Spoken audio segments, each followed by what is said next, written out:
Assalamualaikum warahmatullahi wabarakatuh. Salam bahagia untuk kita semuanya. Yang terhormat Bapak dosen kami, pengampu mata kuliah Filsafat Ilmu Hukum, yaitu yang terhormat Bapak Muhammad Rizal, dan juga rekan-rekan mahasiswa di S1 PJJ Ilmu Hukum Universitas Jabir Muhammadiyah. Perkenankan saya Arif Firmansyah, berkesempatan pada kali ini untuk menyampaikan presentasi terkait dengan isu-isu seputar filsafat ilmu, ya, relevansi filsafat ilmu di era digital saat ini. Dan berikutnya akan kami tampilkan mengenai PowerPoint kami. Baik, dalam hal ini kami akan menyampaikan PowerPoint atau topik yang kami angkat di sini, yaitu terkait dengan digital panopticon, menggugat penyangkalan otoritas atas fakta bencana dan illegal logging kasus banjir bandang di Aceh dan Sumatera dalam perspektif filsafat ilmu hukum di era post-truth. Nah, latar belakang atau tujuan dari kami membahas mengenai digital panopticon, tentunya kalau kita perhatikan saat ini era digital itu menjadikan beberapa orang itu mengalami banjir informasi yang begitu banyak sekali. Sehingga seakan-akan kesulitan untuk bisa memfilter atau menjaring, mencari informasi yang betul-betul valid dan akurat. Sehingga dari sini eh, digitalisasi atau era digital ini juga memunculkan hoax atau informasi-informasi yang fake, yang tidak benar atau yang palsu, dan membuat apa itu beberapa masyarakat itu mengalami kebingungan mengenai hal ini. Khususnya terkait dengan kasus bencana banjir bandang yang menimpa eh, dua provinsi utama yaitu Aceh, Sumatera Barat, maaf tiga, maaf Aceh, Sumatera Barat dan Sumatera Utara. Namun yang paling paling parah adalah di Aceh. Dan yang menarik adalah kenapa di sini kita juga mengutip otoritas dalam hal ini yaitu pemerintah. Ya, pemerintah waktu itu yaitu dalam mewakili pemerintah yaitu lembaga BNPB, Badan Nasional Penanggulangan Bencana, yang menyatakan bahwasanya bencana alam di Aceh, Sumatera Utara, Sumatera Barat itu sebenarnya bencana yang apa, yang biasa, ya, tapi netizen yang membesar-besarkan. Nah, ini yang menjadi upaya penyangkalan dari pihak pemerintah yang harusnya dia bisa mengatasi bencana dengan sigap, cepat, dan akurat, tapi malah mereka harus berhadapan dengan opini di masyarakat yang sudah menunjukkan betapa beratnya dan parahnya bencana tersebut, tapi pemerintah malah masih berwacana atau malah mengajak perang opini di media massa dan media sosial. Yang memang aslinya pada aslinya kepala BNPB juga meminta maaf terkait dengan statement yang sembrono tersebut, yang menyaksikan atau mengatakan bahwa bencana alam itu hal yang biasa. Nah, sehingga dari sini kalau kita perhatikan dari perspektif filsafat ilmu hukum di era post-truth ini, kira-kira ya kan masyarakat itu apakah betul-betul masih bisa dipercaya atau tidak oleh pemerintah, atau sebaliknya pemerintah apakah masih bisa dipercaya oleh masyarakat? Kita simak berikut ini. Eh, Hadirin sekalian, kalau kita perhatikan, ya kan, masalah yang pertama adalah terkait dengan kontradiksi, ya kan, kontradiksi di masyarakat, ya, kontradiksi realitas, maaf, ya, antara kebenaran empiris dengan narasi otoritas. Nah, ini yang menarik jadinya, ya kan? Dimana kalau kita perhatikan, ya kan, bahwasanya ketika musibah banjir bandang, ya, yang awal pertama memang diawali dengan hujan turun begitu derasnya beberapa hari di daerah-daerah pegunungan ya, atau dataran tinggi ya, khususnya di Aceh, Sumatera Utara, Sumatera Barat yang berakibat sampai pada banjir bandang. Dan banjir bandang itu nggak cuma membawa air atau tanah, tapi sampai gelondongan kayu yang begitu banyak sekali. Jutaan kubik dari kayu tersebut sampai menghancurkan perkampungan, menenggelamkan rumah-rumah masyarakat, bahkan juga memakan korban jiwa yang sudah mencapai angka 1.000 lebih korban jiwa. Namun sampai sampai korban jiwa sudah berjatuhan dan rusaknya sarana infrastruktur masyarakat di lapangan itu, pemerintah tidak segera menyatakan bencana nasional. Nah, sehingga ini yang menjadi menarik, kan, dalam kacamata filsafat ilmu hukum ini. Kebenaran empiris artinya apa? Ya, masyarakat mencoba untuk melaporkan fakta empiris yang ada di lapangan. Bahwasanya betul-betul terjadi banjir bandang, kerusakan yang parah, ya kan? Korban jiwa berjatuhan, ya kan? Tidak cuma korban karena dia itu efek dari apa itu bencana tersebut, tapi juga pasca bencana, yaitu mereka terisolasi, tidak bisa mendapatkan pasokan makanan, air, terus dan juga komunikasi, ya, sehingga beberapa di antara mereka terpaksa meninggal, ya kan, karena terisolasi efek dari bencana tersebut. Rekaman warga menunjukkan bukti konkret kayu gelondongan dan kerusakan parah, dan ironisnya sekali lagi, ya, dari yang pertama BNPB menyangkal bencana ini bencana yang dibesar-besarkan oleh media. Ternyata juga berikutnya beberapa pejabat negara mengatakan kayu-kayu itu nggak jelas, itu kayu bukan hasil penebangan, kayu yang memang betul-betul tumbang alami. Bagaimana bisa, ya, kayu gelondongan yang tampak sudah ditebang begitu rapinya masih disangkal oleh otoritas, dalam ini pemerintah, anggota dewan eh, dan di antara mereka semua. Nah, dari sini kalau kita lihat, kita bandingkan dengan narasi otoritas. Pernyataan pejabat publik yang menyangkal atau mengkecilkan dampak tersebut sampai sekarang pun juga eh, pihak pejabat publik tidak mengeluarkan status bencana nasional dalam eh, peristiwa ini. Sehingga tampak bahwasanya ada pertarungan narasi yang sengit di ruang digital, ketika fakta dari masyarakat seringkali dianggap hoax bahkan oleh penguasa. Yang harusnya penguasa dengan masyarakat itu bisa, ya, melakukan sinergi dan konsolidasi. Tapi yang terjadi adalah pertarungan opini, ya, antara masyarakat dengan pemerintah. Baik, selanjutnya kita perhatikan di sini.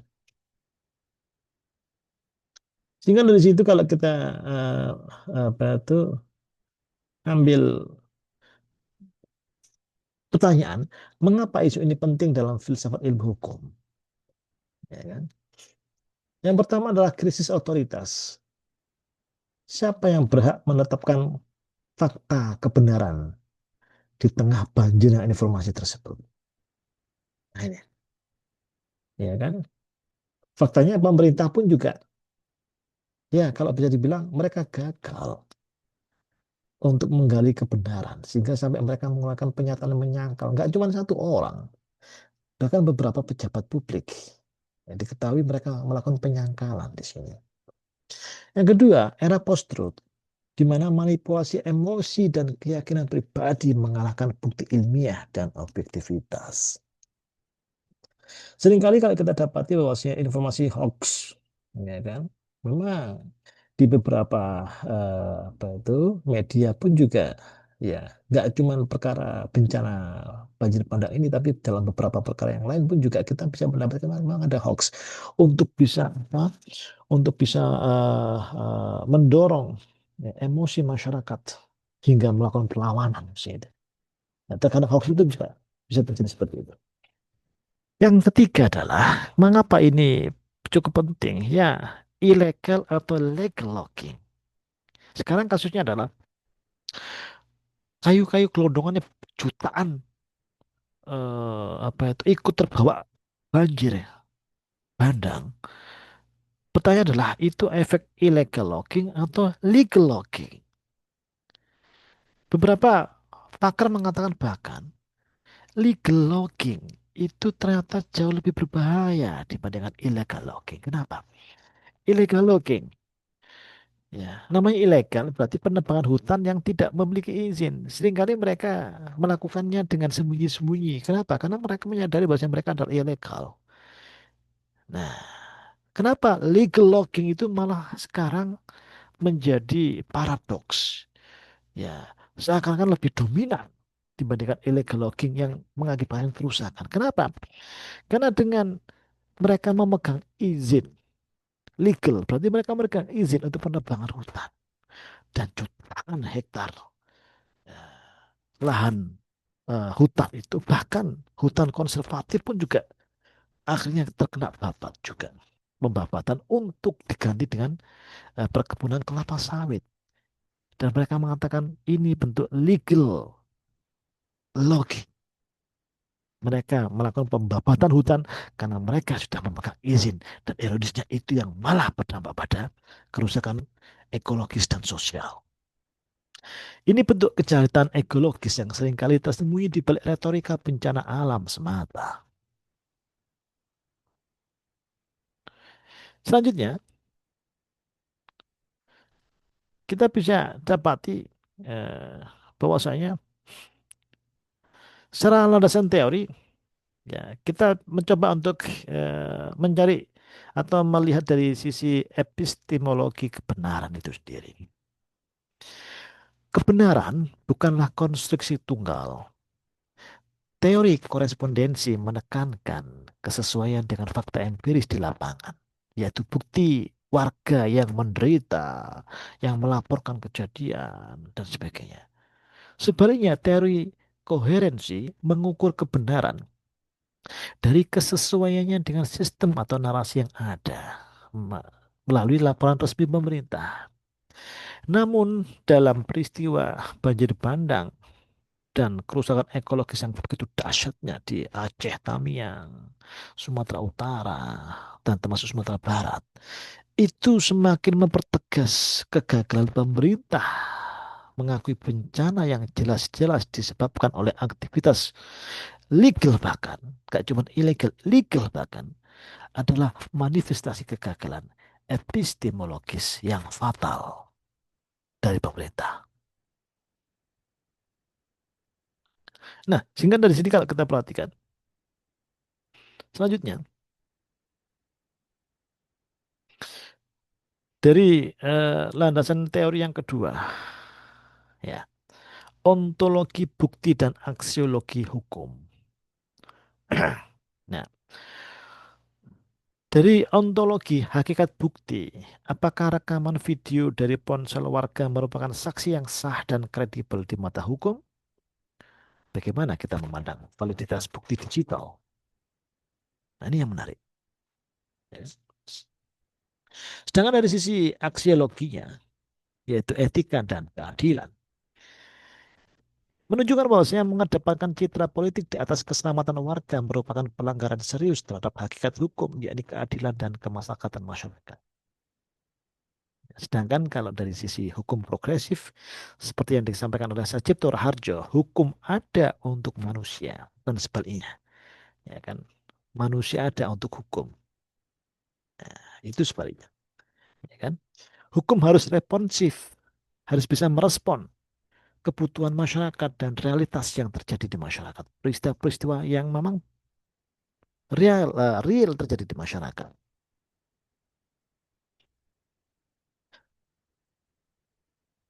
Bapak dosen dan juga rekan-rekan sekalian. Kemudian, ya, setelah kita mengetahui landasan teorinya, mari kita bedah kasus bencana ekologis di Aceh dan Sumatera. Peristiwa bencana banjir bandang di Aceh dan beberapa wilayah Sumatera seringkali disederhanakan sebagai bencana alam, padahal bukti fisik berbicara lain. Yang pertama, kalau kita lihat dari sisi analisis bukti fisik, penemuan kayu gelondong yang terpotong rapi pasca banjir mengindikasikan kuatnya praktik illegal logging dan bahkan legal logging. Bukan sekedar penebangan liar biasa. Dan ini seakan-akan sebuah kebodohan apabila ada penyangkalan dari pihak pejabat publik yang mengatakan itu tumbang karena efek hujan yang begitu lebat dan juga banjir. Bagaimana bisa tumbang tapi begitu rapinya hasil potongan kayu tersebut. Ini kan menunjukkan membuka tabir kebodohan, eh, sebuah pernyataan yang bodoh yang harusnya tidak keluar dari tempat publik. Yang kedua, fenomena gaslighting institusional. Praktik otoritas yang melabeli keluhan dan bukti dari warga sebagai hoax. Ini adalah upaya sistematis untuk menghindari tanggung jawab hukum dan moral dari pemerintah. Nah, buktinya apa? Ya, pemerintah mengatakan bahwasanya apa itu, terutama Menteri ESDM, ya Bahlil. Menteri Bahlil mengatakan ya 80% ya, pasca banjir bandang sudah dibangun kembali apa sarana komunikasi, ya listrik dan sebagainya. Tapi faktanya warga malah menyampaikan laporan tidak ada pembangunan listrik di situ. Tidak sampai 80%, 30% saja nggak sampai. Nah, ini menunjukkan bahwasanya keluhan dan bukti dari warga itu dikesampingkan oleh pejabat publik. Dan yang ditekankan di media massa oleh pejabat publik bahwasanya mereka sudah sukses untuk memulihkan kondisi sosial masyarakat dan infrastruktur di apa tuh di daerah atau di tempat-tempat kejadian bencana tersebut.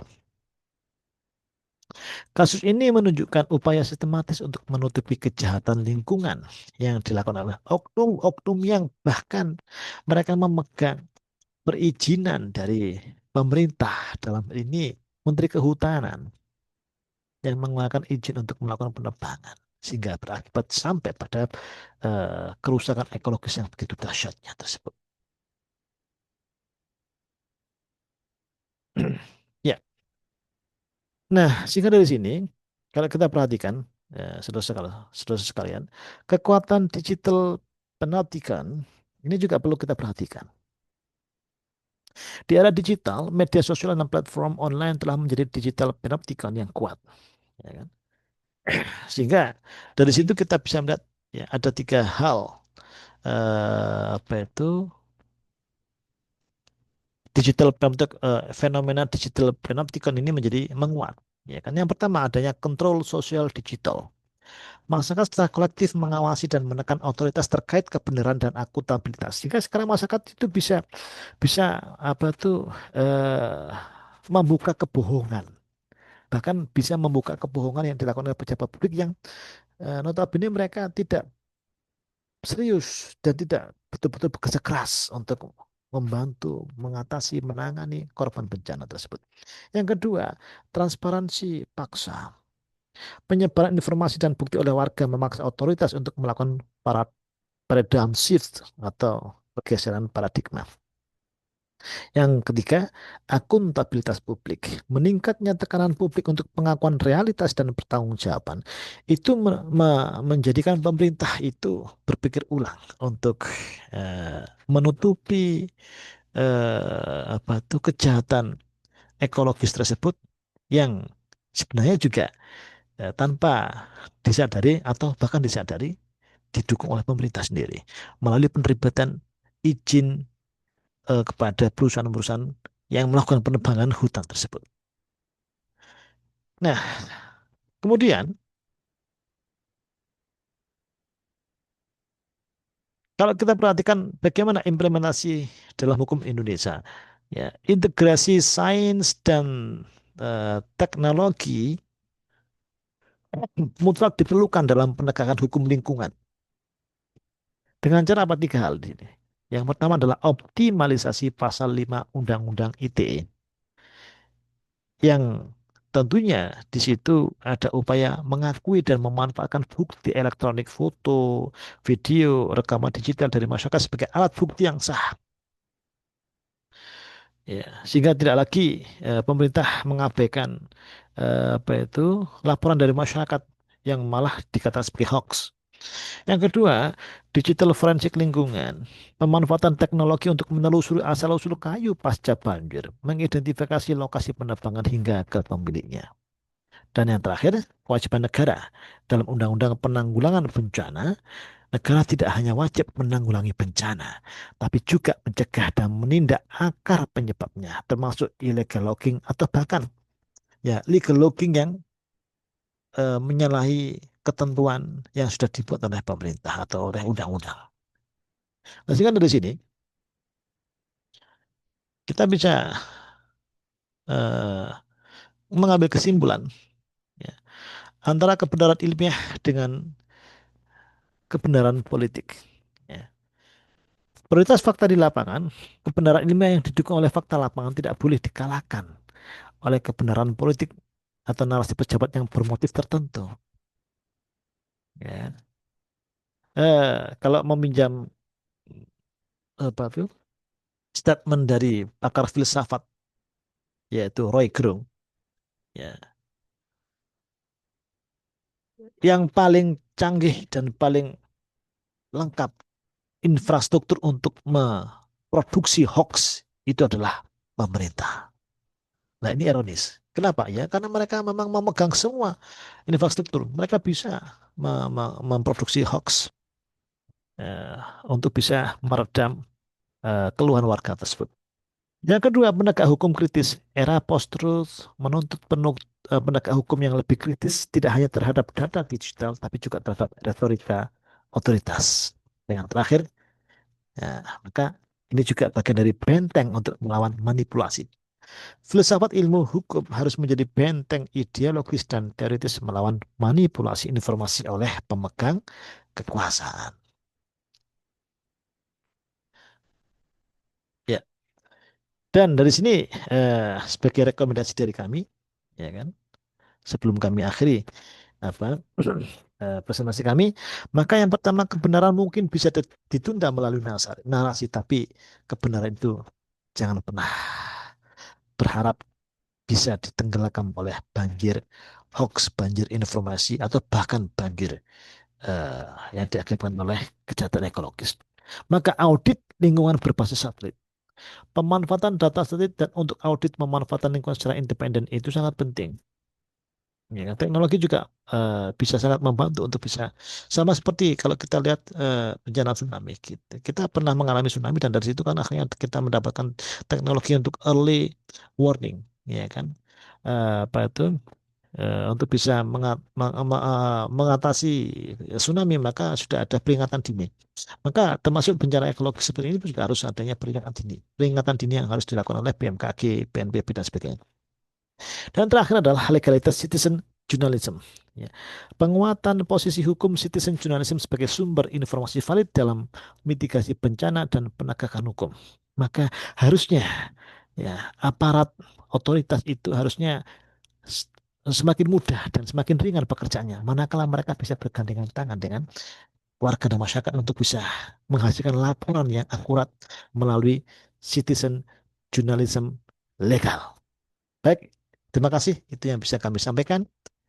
Dan semoga bisa memberikan wawasan dan pencerahan buat kita semuanya. Assalamualaikum warahmatullahi wabarakatuh.